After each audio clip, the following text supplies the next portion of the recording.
নমস্কার, cook with Shampa আমার YouTube চ্যানেলে সকলকে স্বাগত।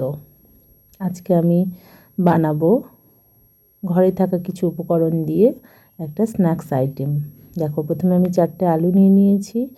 তারপর সেই আলুগুলো গ্রেটার দিয়ে ভালো করে গ্রেট করে নিয়েছি।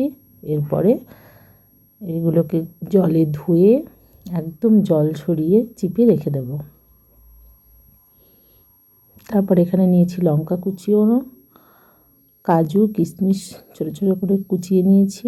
আর ওদিকে দেখো মটরশুঁটি, আমি মটরশুঁটিটার মধ্যে কাজু আর কিশমিশটা মিশিয়ে নিলাম, এটা একটা পুরের মতো কাজ করবে। আর এদিকে আমি আলুর ওপরে দিয়ে দিলাম লবণ আর বেশ কিছুটা কর্নফ্লাওয়ার। তোমরা ঠিক আন্দাজ মতো কর্নফ্লাওয়ারটা দিয়ে নেবে। এরপরে ঠিক এইভাবে বানাবো। কিছুটা আমি আলু মাখাটা নিয়ে নিলাম, তার উপরে কিছুটা মটরশুঁটির পুর, তার উপরে আবার কিছু আলু মাখা দিয়ে ঠিক এইভাবে আলতো হাতে এটাকে আমি বানিয়ে নেব। এদিকে কড়াই গরম করতে দিলাম, এর উপরে সাদা তেল দিয়ে প্রথমে তেলটা গরম করে নেব। তারপর একদম সিমে করে দিয়ে গ্যাসটা একটা একটা করে তেলের উপর দিয়ে এইভাবে উল্টে পাল্টে ভেজে নিলেই রেডি হয়ে যাবে আমার সুন্দর একটা মুখরোচক আইটেম।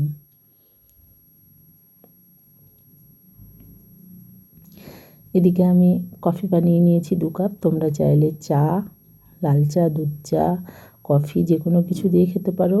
নইলে যদি মনে করো সন্ধ্যাবেলায় সস, ধনেপাতার চাটনি এগুলো দিয়ে খাবে, তাতেও খুব ভালো লাগবে।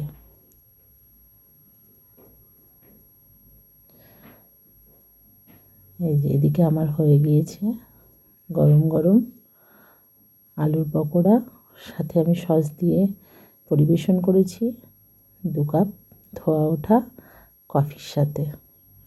সন্ধ্যাটা জমিয়ে আড্ডা দেওয়াও হবে এবং